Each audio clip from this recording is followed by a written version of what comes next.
రాజధాని నగరంగా రూపుదిద్దుకుంటున్న గుంటూరులో మౌలిక సదుపాయాల కొరత తీవ్రంగా వేధిస్తోంది. కళల కాణాచిగా పేరొందిన గుంటూరులో కనీసం ప్రభుత్వ సమావేశ మందిరం కూడా లేకపోవడం దురదృష్టకరం. నగరపాలక సంస్థ నిర్లక్ష్యంతో 16 ఏళ్లు గడిచినా ప్రతిపాదిత సమావేశ మందిరం పురిటి పొత్తిళ్లను దాటటం లేదు. ప్రఖ్యాత పాత్రికేయుడు నార్ల వెంకటేశ్వరరావు పేరిట సమావేశ మందిర నిర్మాణం చేపట్టినా ఇప్పటికీ ప్రారంభానికి నోచుకోలేదు. శతాబ్దాల చారిత్రక నగరంగా, దశాబ్దాల నగరపాలికగా గుర్తింపు ఉన్న గుంటూరులో కనీసం మౌలిక సదుపాయాలు కనిపించడం లేదు. రాష్ట్రం విడిపోయాక రాజధాని ప్రాంతంగా ఆవిర్భవించిన గుంటూరులో ఇప్పటికీ సరైన సమావేశ మందిరం లేదు. నగర పరిధిలో పౌర సంబంధ కార్యక్రమాలు జరపాలంటే ప్రైవేట్ ఫంక్షన్ హాల్లే దిక్కు. పౌరసభలు, సాంస్కృతిక కార్యక్రమాలు నిర్వహించుకునేందుకు అన్ని విధాలా అనువైన సమావేశ మందిరం నిర్మించేందుకు చాలా ఏళ్ల క్రితమే ప్రణాళికలు రూపొందించారు. చంద్రబాబు గతంలో ముఖ్యమంత్రిగా ఉన్నప్పుడు అంటే 1999లో కళామందిరానికి శంకుస్థాపన చేశారు. అప్పటి నగర మేయర్గా ఉన్న కొల్లి శారద చొరవతో ఈ కార్యక్రమం మొదలైంది. ఆమె తండ్రి ప్రఖ్యాత పాత్రికేయుడు నార్ల వెంకటేశ్వరరావు పేరిట సమావేశ మందిరం నిర్మాణానికి 30 లక్షలు విరాళంగా సమర్పించారు. బృందావన్ గార్డెన్స్లో సమావేశ మందిరాన్ని నగరపాలక సంస్థ మొదలుపెట్టినప్పటికీ బాలారిష్టాలు తప్పడం లేదు. టెండర్ల ఖరారు నుంచి నిధుల విడుదల వరకు కొర్రీలు పడుతూనే ఉన్నాయి.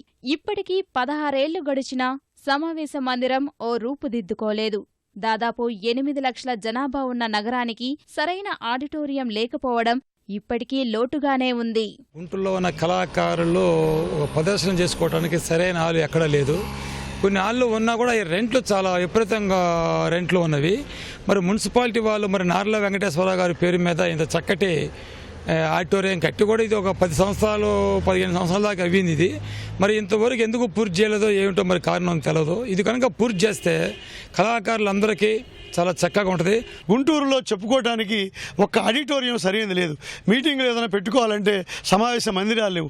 ఉన్న వెంకటేశ్వర విజ్ఞాన మందిరాన్ని ఈ మధ్య అద్దె 4-5 రెట్లు పెంచేసరికి మరి సామాన్యులు, సాంస్కృతిక సంస్థలు అక్కడ కార్యక్రమాలు పెట్టుకునే పరిస్థితులు లేవు. గుంటూరులో ఉన్నదంటే కాస్త కోస్తో మరి వెంకటేశ్వర స్వామి టెంపుల్ దగ్గర ఉన్న అన్నమయ్య కళావేదిక ఒకటి సంవత్సరం మొత్తం కార్యక్రమాలు జరుగుతున్నాయి. దాని పక్కనే ఉన్న నార్ల ఆడిటోరియానికి దాదాపు 4 కోట్ల పైగా ఖర్చు పెట్టారు. ఇంకో 2 కోట్లు ఖర్చు పెడితే బ్రహ్మాండమైన ఆడిటోరియం, గుంటూరు ప్రజలకు గర్వంగా తలెత్తుకే విధంగా నిలబడే విధంగా ఆడిటోరియం తయారవుతుంది. దాని మీద శాతకన్ను. ఓ మహనీయుడు పేరు శాశ్వతంగా నిలిచేలా సమావేశ మందిరం నిర్మాణానికి అయ్యే ఖర్చులో దాదాపు సగం భరించేందుకు వారి కుటుంబ సభ్యులు ముందుకొచ్చినా నగరపాలక సంస్థ నిర్లక్ష్యం చేసింది. ఫలితంగా నగరవాసులకు మంచి ఆడిటోరియం అందుబాటులోకి రాకుండా పోయిందని నార్ల కుమార్తె కొల్లి శారద ఆవేదన వ్యక్తం చేస్తున్నారు. ఇక్కడ మన గుంటూరు నగరానికి ఒక ఆడిటోరియం లేదనే ఉద్దేశంతోనే, సదుద్దేశంతోనే మా ఫ్యామిలీ అందరూ, మా బ్రదర్స్ అండ్ సిస్టర్స్ అందరూ కూడా అమెరికాలో ఉంటారు. మా నాన్నగారి పేరు మీద నార్ల వెంకటేశ్వరరావు గారని, ఆయన జర్నలిస్టు, ఎంపీ, మెంబర్ పార్లమెంట్ కూడా చేశారు. వారి పేరు మీద ఒక ఆడిటోరియం కట్టించాలనే సంకల్పంతో మేము అప్పుడు ఉన్న కమిషనరు శ్రీ కృష్ణబాబు గారు ఎస్టిమేట్స్ అవి వేయించి ప్రాజెక్ట్ అది తయారు చేసి ఆర్కిటెక్చరల్ డిజైన్స్ అన్నీ కూడా చేయించారు. అప్పుడు ఎస్టిమేట్ వాజ్ 70 lakhs.